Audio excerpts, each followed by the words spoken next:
Okay, let me move to the Starling Bank. This is another UK-based large bank, and this bank funded or formed in 2014 in UK. They got a license last year, which is 2017.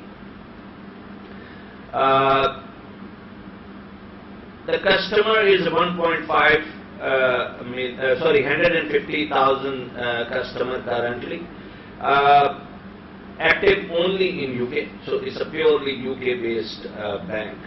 There is 110 million, and the employee of 110 employees as well. So this is a bank where there's another sort of bank. The CEO, which is Anne Burden, she came from the banking background. Like she worked in around 18-20 years in the existing traditional bank. I don't know to take the name here, but she came out from that bank and created this bank. And she has a huge experience and fully understands that what are the issues in the traditional bank, and that's how she is trying to resolve, or she is trying to solve the problems, and she very much understands the experience, how the banks has to be to provide a better customer experience to their customers. Now jump into the technology solution slide, and that is the various type of the application they are using. The first is the TransferWise.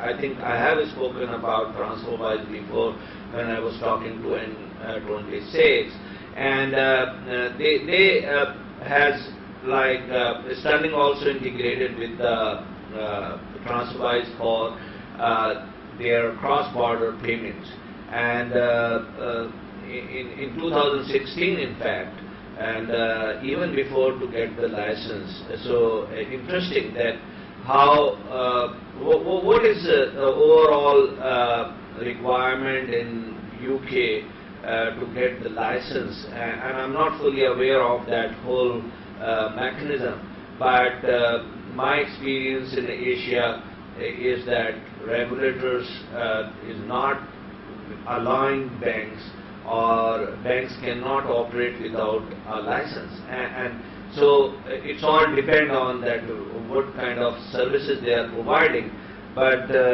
definitely not the cross-border fund transfer can be done with any of the organization or the bank without having the full license. So there's a very interesting thing. The other thing is that they're using again the cloud-based core banking solution, payment processing solution, clearing and settlement service. So all is on the basis of cloud-based. So they are using Form 3, which is a cloud, financial cloud, and I said earlier that it has a lot of advantage if these banks are going to the cloud-based core banking solution or any of the application which they are using through a core banking. So they should not put the upfront investment, and they can be able to get rid of a lot of costs on the hardware and as well as the new change and new upgrades. So that they are using it. They are shake the hand with the wallet called YoYo wallet, and YoYo is a European largest multi-brand mobile payment and loyalty application. So they are now connected with the YoYo, and the wallet is integrated with them. Moneybox is an investment platform. A very interesting model, in fact.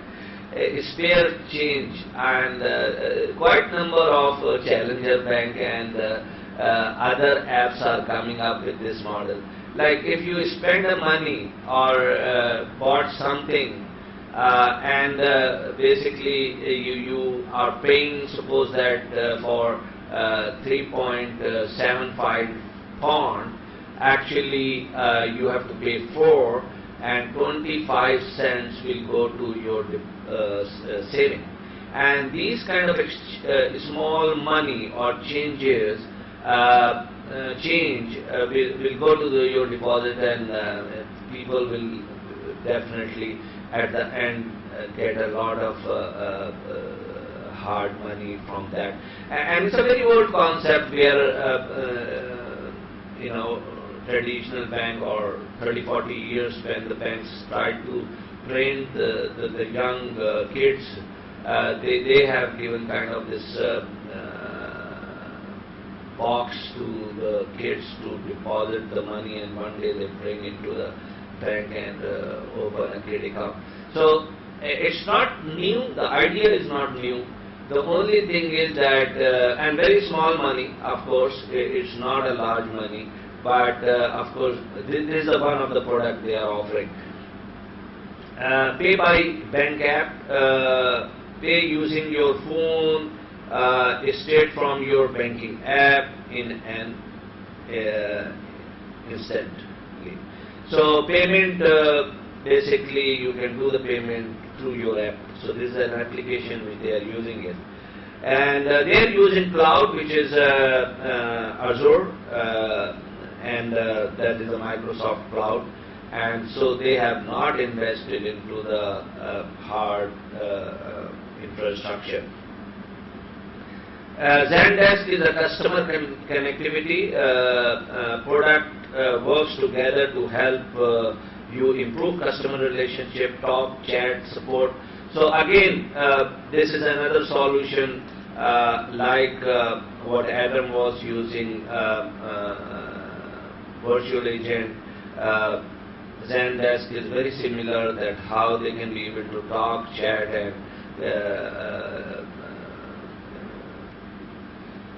so Bankable is an API as SaaS. They just implemented last year. It is a Bankable's property API-based banking as a service platform, provides turnkey payment solution with the account, card issuance, management, transaction processing, and as well as compliance services as well. And they are connected with the MasterCard. So this is the technology what they are using it. They are connected already. Let me take it to another slide, which is telling you the technology and the partners. So I already spoken about Form3 UU wallet.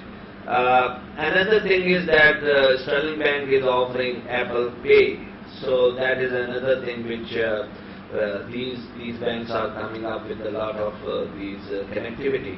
And not only these banks, of course the traditional bank is also looking forward that Apple Pay or Samsung Pay and other solution has to be integrated with their existing system.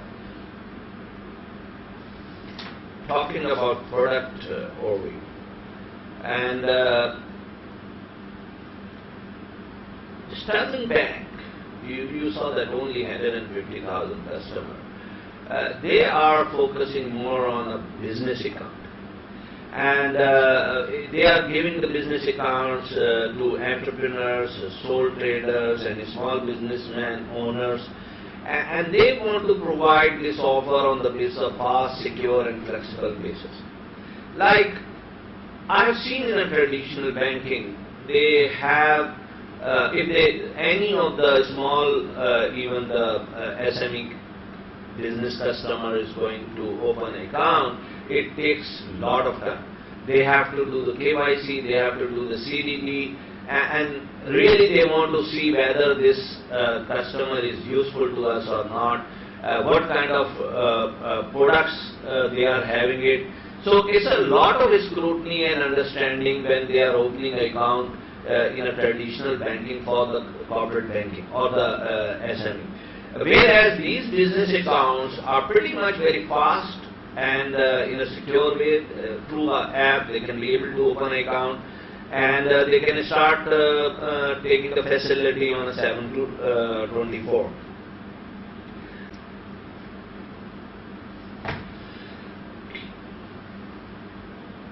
So the next bank is a Bankmobile. Bankmobile is founded in 2015 in USA. So this is the first bank, not a European bank. I've chosen purposely one USA-based bank, so that you can understand that how and where these challenger bank working in US as well. Interestingly, that they are having now more than 2 million customers. When I put up this slide late last year, it was around 1.8 million. Now it's more than 2 million customers they are having it. And very interesting is that they have chosen the model which is more of 800 campuses of the university. So they are targeting to the very young people, students, and that is a very unique bank in a sense that their focus is to these banks.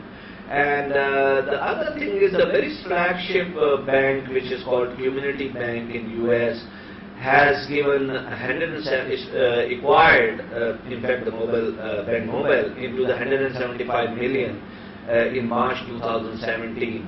And that is very interesting that the CEO said that we have done it because we want to grow at a faster pace.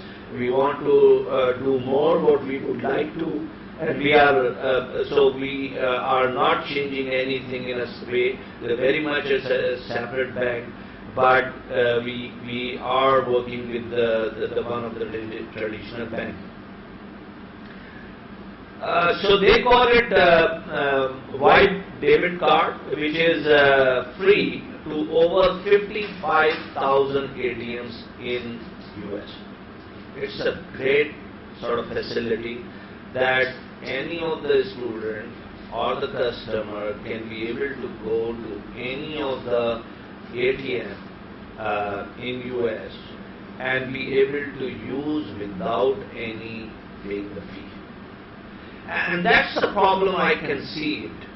So the banks, which are in many countries, there are ATM switch, and these switch are having the fee. And those are not a small fee. It can be a kind of 1 pound or up to even 2 pound or $1 to $2 kind of fee. And that is called sometimes that, we have to basically provide this because the switch is charging to us, in fact, and we want to pass on to the customer. And what happening on the other side is that the people who are coming up with this new challenger bank, they think differently. They said how we can be able to take a little bit about these costs and give a better experience to the customer. And so these are two kind of thinking. I fully support that debit card or the ATM card should be free of charge. Even the payment from one bank to another bank should be free of charge, and as well as the clearing should be the free of charge. It's free of charge. Now, like when I joined the bank very late in a sense, 28 years back, first lesson I learned in the bank is nothing is free. And in the passage of these 25 years, the bank is understanding that this model will not go too long, and they are starting basically the new fee structure. So although still the fee structures are there on these services, but some of these banks, challenger bank, coming up with without zero fee. And second, they came up with the called zero overdraft fee. Now this, I heard about this lady, Lavleen Sidhu. She's a very young entrepreneur lady. She's now moved to the CEO role, and Jay has moved to the chairman. What she said is that billions and billions of the dollars the banks are taking as an overdraft in US. And this is a lot from even the students as well, because sometimes they go on overdraft. and they have to pay the interest. And this bank came up with the motto and slogan that no zero overdraft fee. So no overdraft fee. Of course, they are charging the interest, but there is no fee for overdraft. And that's a different model, in fact, that they came up with. So another thing is called easy deposit mobile check capture, allowed to take the photo and check to instantly deposit through into your account. Like today, if you want to deposit the check, there are various ways and means. Still, there are a lot of countries where you have to go to the branch, you have to hand over the check to them, and they will deposit into your account and it will go to the clearing thereafter. Same as there is a bulk check deposit for the business companies, and it is drop box where they can drop and these people can be able to take the check. Whereas a lot of new branches are having a check deposit machine. It is much easier to go over there. You can put the check into the machine regardless of what time is and whether the branch is open or not. These are very much like an ATM, and you can deposit a check. What they came up is very, very interesting model. Like I have not seen it before in a way that somebody is taking the photo of the check, and you can send it to the bank, and bank can put this for a clearing, and that's it. So there is nothing basically to submit the check to the bank. And US is a very unique country as well, that I have seen a check of a Mickey Mouse and others. So in Asia you can see a lot of check which is having a lot of security into it, and they want to see that people should not be able to do the forgery. Whereas in US you can find a Mickey Mouse check on any of the shop, and you can fill and give it to them. So it's a very different behavior between the US and other market. So Mobile Bank has came up with the called app which is called Mobile Application Security Suite, and that is DigiPass, and they are using it basically ensuring that all this app should be fully secure. So one of the things which I understood is that on a technology side, a lot they are developing by themselves. So this is something that I found it very unique with this bank, that they are not taking a lot of solution from outside, but they are developing by themselves. And I can relate it to what they have of 500 people in the company, and I can think about it that most of these people are working in a technology space rather than in the banking side. So must be they are having some 300 or 250 people in a technology development team, which is basically developing this overall solution. And that's how I have not seen much of technology solution, they have taken from outside. So of course FI is a very famous product, and they are using it solution for their probably trading purpose or treasury purpose. And Robinhood is the free stock trading is expanding internationally. So this is they are coming into the trading as well. And third is that Biz2Credit is an online marketplace for small business funding. So they are probably talking to the various lending club kind of companies and trying to provide the facility as a marketplace to our customers. So we spoke about the DigiPass in fact. So let me go to another slide, which is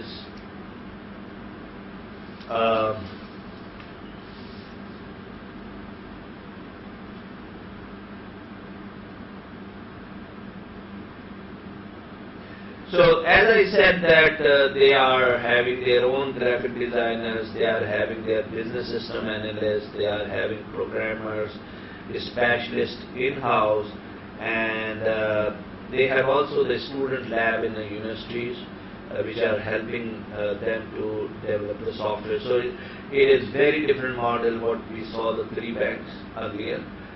They are using the cloud-based more of a solution. They are using the various applications which are available in the market, and that's how they can be able to do on a fast track. Whereas this bank is focusing more and more into the students and the campuses, probably this model suits them on the basis that how they can be able to develop their software by themselves. Now coming to the product side, the slide basically is that what kind of services they are having. They are having a mobile banking, online bill payment, no drop fee, no NSF fee. We spoke about the check deposit, pay bill with the flash. So that is another thing very interesting, in fact, because you have to take the photo of the bill, and if you have a flash, you can their application can convert it to the text, update the application, and you have to just click and your bill has been paid. So it's a quite handy kind of solution that they can, in a minute, they can pay the bill, in fact.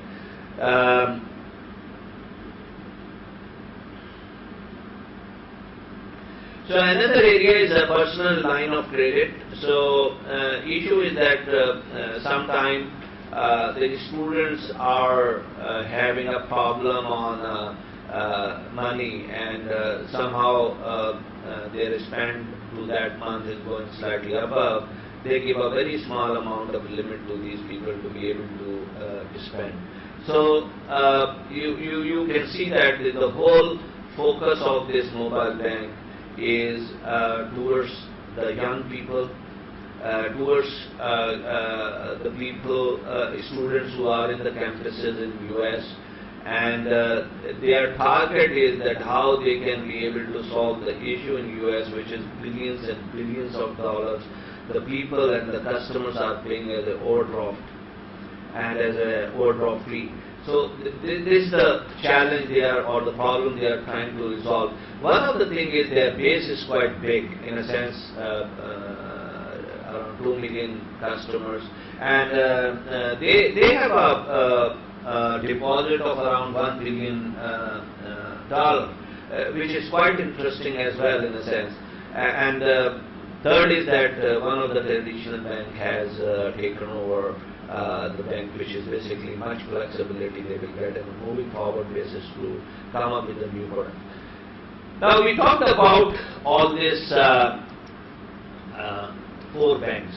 Now I want to make little bit of on other banks as well. I don't want to give a full detail about these banks, but some of the banks are doing very well in a challenger side.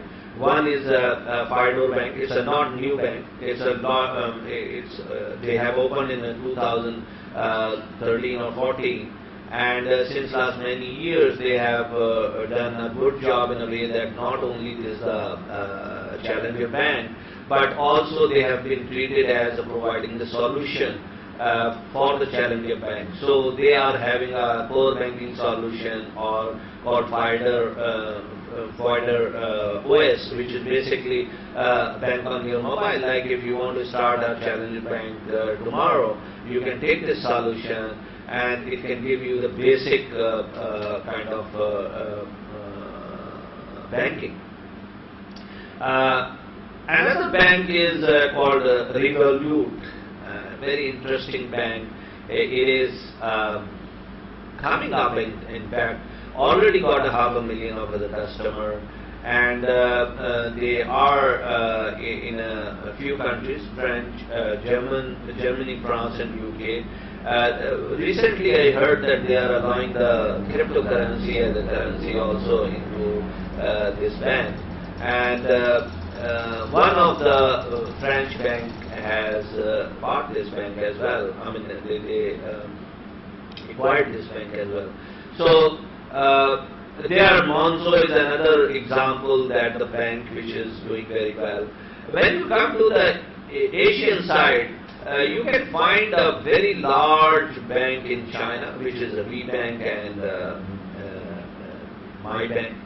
And these are the two, Alibaba and Tencent's bank, and you can understand that when Alibaba and Tencent is coming up, how they would like to pump the money to build these challenger new banks. So,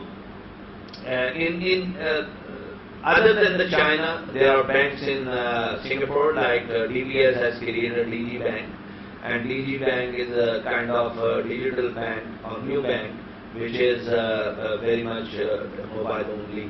And the same as there is a bank in Vietnam, there are two banks in Korea. So it is not exactly what is happening or mushrooming into the Europe.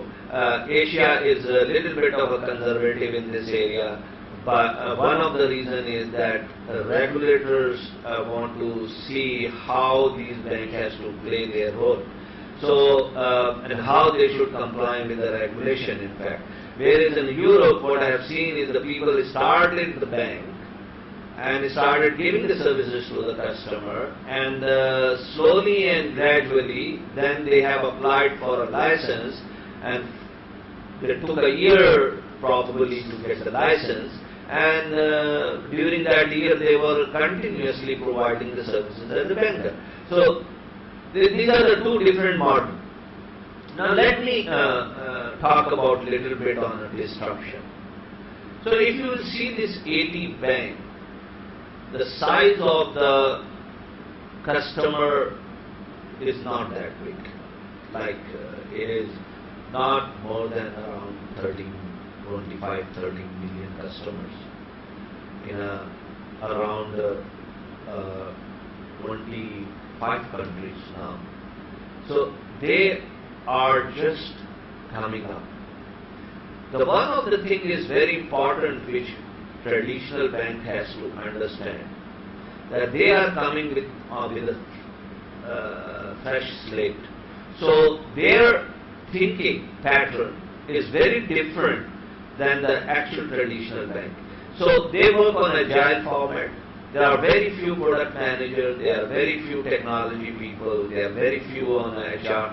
So very, very thinly, and these people work very closely when they are coming up with the new products, when they are defining something, and they look very closely to the customer, because they are using the application which is basically giving the trend of the customer, and they take very seriously that how customer feel them and see them. So in a traditional bank is also, we are saying that net promoter NPS, which is basically the customer view, and whether the NPS is going up or down, we do see, and it comes either annually or 6 monthly or quarterly, this information, and then bank really see that how they can compare with the other banks. Whereas these banks, challenger banks or the mobile only bank, they are doing on an everyday basis. They are giving, you saw that reward, or they are getting the information or their data from the marketplace. So they know that their customer, how they are feeling it. The rating mechanism is very much there, in a sense that customer can rate it as and when basis, and they listen on a daily basis, so they can understand that what is happening. The other thing is changeability, or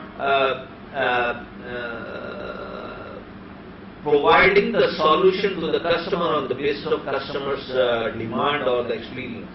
Now, traditional bank takes longer time to do that, because as I said earlier, that mindset of the traditional bank starts from the compliance, it starts from the regulation, it starts from the audit control, process control, and then it comes to the product and customers. Whereas these challenger banks are otherwise, like they start with the customer and the product, and then they think about how we can be able to comply with. So compliance is their second priority, not the first priority. Whereas the banking, with after the lot of penalties and lot of pain in the last 10 years, and the regulation every year is coming up, and there is no easy year, by the way. I mean, I have not seen a single easy year where the regulators not came up with the new regulations. Either it is a cross-border, or it is a payment side, or whether it is a accounts credit, fixed deposit, mortgage. Every area, the new regulations are coming up. And it's not easy to comply, because the systems are very legacy system. And they have to spend a lot of money to comply with this on a legacy system. It's not a very easy to make the change. Whereas these mobile-only banks has the ability to change very fast. So if there is a customer view, they can go back and be able to change very, very fast. So this is something that I feel it is very different than the traditional bank, that ability to change. The other thing which I always say, that it is not all about technology and customer only. It is all about what the people you have in the banking, how their mindset to support to their customer. So everybody in the bank which is working in a traditional bank, his thinking is more towards that how I should do as per the policy, as controls should be there, all the regulatory requirement has to be fulfilled, and when they do all this long checklist to provide the service to the customer, of course it takes a lot of time. And that's what is the people mindset. That how the mindset is towards whether to comply everything, or the mindset is all about that how customer is waiting for their transaction. Or is really the LC today has to go in. Like customer is looking into that my LC has to be issued before 5 o'clock, that's it. They are not interested to basically how and what are the checks in the banking sector they have to do it. And all these banks, nothing wrong with this bank, because these banks has to do it. They have to follow some of the process and procedure to issue the LC. They have to comply with the local regulation. They have to comply with the payment regulation. And that's the difference. That's the difference how when these mobile-only banks are coming up in this business, how they come and take the people in the organization, which is very different mindset. And the mindset change in any digital transformation in any traditional bank is the most important thing. It is not all about adding a screen on a front.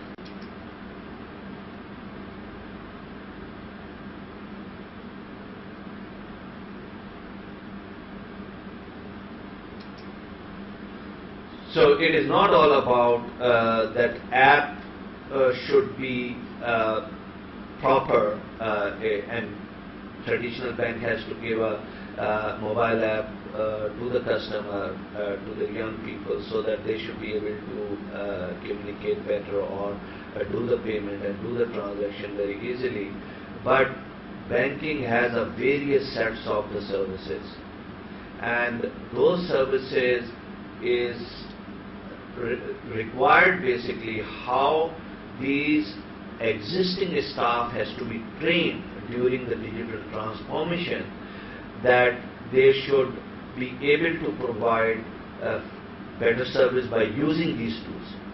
Now, robo-process automation is coming up, artificial intelligence, cognitive computing. A lot of these people who are in an innovation team, they are coming up with a lot of these ideas and putting into the front. But when you really talk to the branch people, when you really talk to the operation people, are they fully aware of these technologies? Are they really tuned to what these are?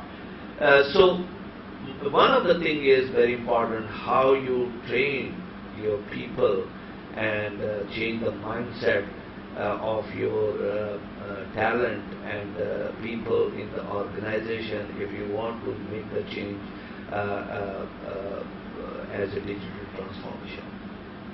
The other thing is the collaboration. Like I have seen that banks mostly collaborating to the fintech to get the ideas from their innovation, or they are paying money to them to provide the solution to them as a service. Now, my view is that the fintech cannot disrupt at all in this way to the banks, and the banks, these fintech vendors will become a service vendors to the bank. So it's nothing different than what it was before, in fact, that lot of vendors was providing the services to the bank and in various spaces like trade, treasury, corporate banking, private banking, and so these solutions the company was providing, these are the technology solutions. So of course, to my sort of, if I translate it right, these are the fintech companies too.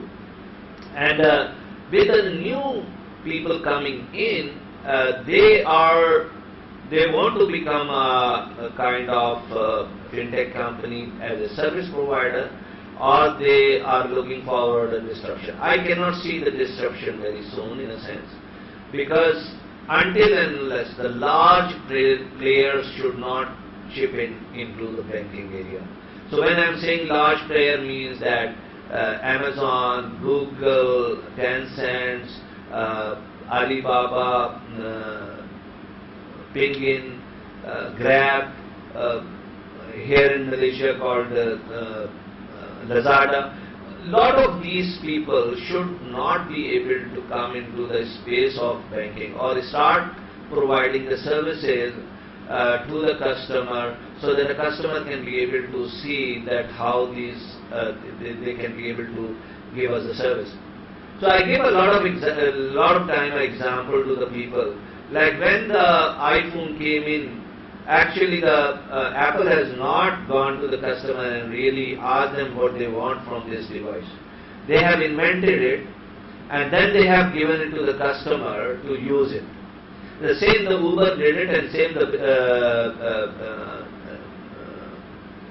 some of the people did it in the payment side.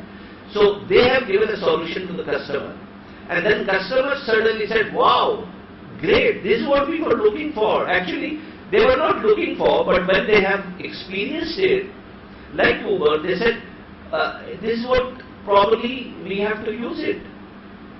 Airbnb, actually fine, we want to use it. Spotify, yeah, exactly, that's what I want to use it. So sometimes it is not like customers' behavior is or customers' demand is telling you what you should come into. Sometimes these large players can be able to disrupt the market on the basis of a new products. And if these new products make the change in the market and change the behavior, which I can see it, but it is not happening at this point of time. So definitely a lot of people say, and I say the same thing, that we need banking, but we don't need banks. So the banking is how we have to transform in the next 5 years in a way that the people should be seeing banking as any other service. So it should not be only the intermediary. People have to start talking whether in a P2P or whether in a B2C. The people have to come up and start using those services, which is really not required intermediary. But I don't see in the next many years the banking is going anywhere, because they were playing a role at this point of time not only in the retail space. And I said many times that many of these challenger banks are mainly in retail space. So there is a space which is called treasury area, trade area, corporate banking, private banking, fund management, wealth management. it will take a much longer time for these companies to come up and provide the solution. So, just I want to close with these remarks is that at least in the next many years, these challenger banks can be able to demonstrate the way that they can be seen. They should be seen as a game changer. They should be seen as coming up with the new ideas to the customers and new offering to the customers as well. So next many years we have to see that whether they can increase the number of customers, how they can go for their own deposit side, how the customer should be able to use them as well. So many years will come where these challenger bank has to prove themselves.